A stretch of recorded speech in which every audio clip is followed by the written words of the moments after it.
Slopes of parallel and perpendicular lines. Review.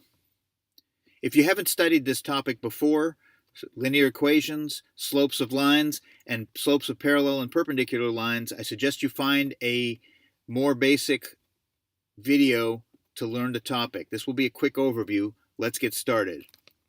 The key messages: remember how to find the slope of lines from a graph, from ordered pairs, and from an equation. Understand the relationship between the slopes of parallel lines.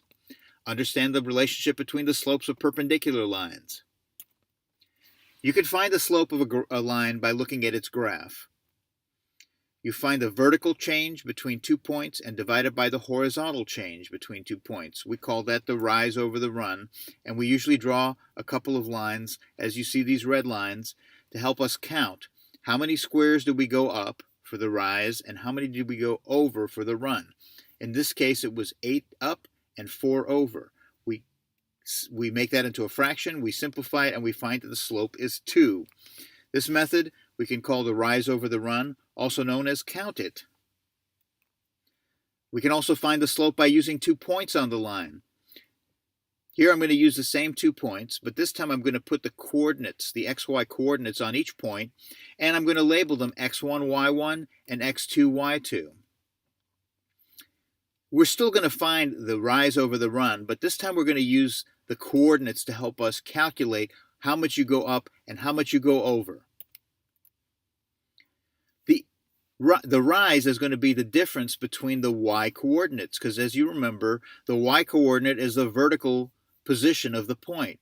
So if you take the vertical position of this point, point 2, minus the vertical position of point 1, you're going to get the rise. That's why the numerator here is y2 minus y1, your rise. The denominator is the run, which is the difference between the x-coordinates. Again, the x-coordinates are the horizontal positioning of each of these points. So if we subtract the horizontal position of point 2 minus the horizontal position of point 1, we'll get the run. And if we calculate that, we plug in the numbers for the coordinates, we'll see that y2 minus y1 will be 1 minus negative 1. And x2 minus x1 will be 0 minus negative 1. It's very important to put the parentheses around the negatives so that you don't get your signs mixed up. Remember that 2 negatives makes a positive. And so your 1 minus negative 1 is 2, 0 minus negative 1 is 1, and your slope will be 2, just like before. There's a lot of stuff on this page, but let's talk about finding the slope using the equation of a line. A linear equation is an equation that defines a line graphed on the xy plane. There's several forms of linear equations we've been using this semester, but for this lesson we're going to focus on slope-intercept, y equals mx plus b. If your linear equation doesn't look like this, you need to solve for y and get it in this form. It doesn't matter if the x term is first, like it is here, or if it was to say b plus mx. We always write it this way just because it's easier to remember it if you see it the same way each time. Regardless of whether the x term is first or last, the coefficient of x, which here is m, is the slope. So in this equation here, the coefficient of x, negative 3, is the slope. Again, if you have a linear equation that looks different from y equals mx plus b, like where the y is not by itself on the left, then you need to solve for y before determining the slope. The main thing on this slide is that the coefficient of x is the slope of the line when you have the equation in this form. Y by itself on the left, and an x term and a term without an x on the right. So let's talk about slopes of parallel lines. It's a definition. Lines that are parallel have equal slopes. Or, in other words, the slopes of parallel lines are the same. Look at L1. This is our same line from before, although it looks like it moved a little bit, but it's basically the same line. It's got the same slope, 2.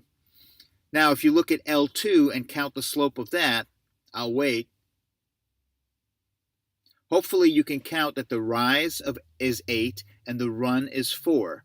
It depends on which 2 points you pick, but whichever points you pick, you should be able to make a ratio of the rise over the run, and find out that the slope is still 2. So the slopes of parallel lines are equal. What about perpendicular lines?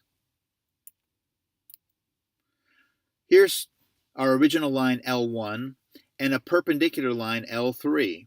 Perpendicular means that the lines not only cross, but they cross such that the angles at the intersection are exactly 90 degrees. Here you can see that I put a right angle symbol which didn't actually line up at the corner, but at the intersection, but the point is that these are a right angle. There's a right angle between L1 and L3. Only lines which have a right angle at their intersection are perpendicular. Take a look at what the slope of L1 is versus L2. If you look at L1, it's the same slope as before, a slope of 2. But what about L3? Before you even look at the rest of this stuff on the right here, just count what the slope is. From this point to this point, you have to go down 4, so your rise is -4, and your run is 2, because you go over 2. So -4 over 2 is going to simplify to -1/2. So the slope of L1 was 2. The slope of L3 is -1/2. The difference between these two numbers is that they are reciprocals. They're opposite reciprocals. The reciprocal of a number is when you take the number, make it into a fraction, x over 1, and flip it. Or if it's already a fraction, like a over b, the reciprocal is b over a. And since we're talking about the negative reciprocal, you could see that taking 2 and finding the negative reciprocal will give you -1/2. If you understand this, then you will know that the slopes of perpendicular lines are always opposite reciprocals of each other. In this video, we learned or remembered how to find the slope of a line from a graph, from two ordered pairs, and from an equation. We also learned that the slopes of parallel lines are equal and the slopes of perpendicular lines are opposite reciprocals of each other.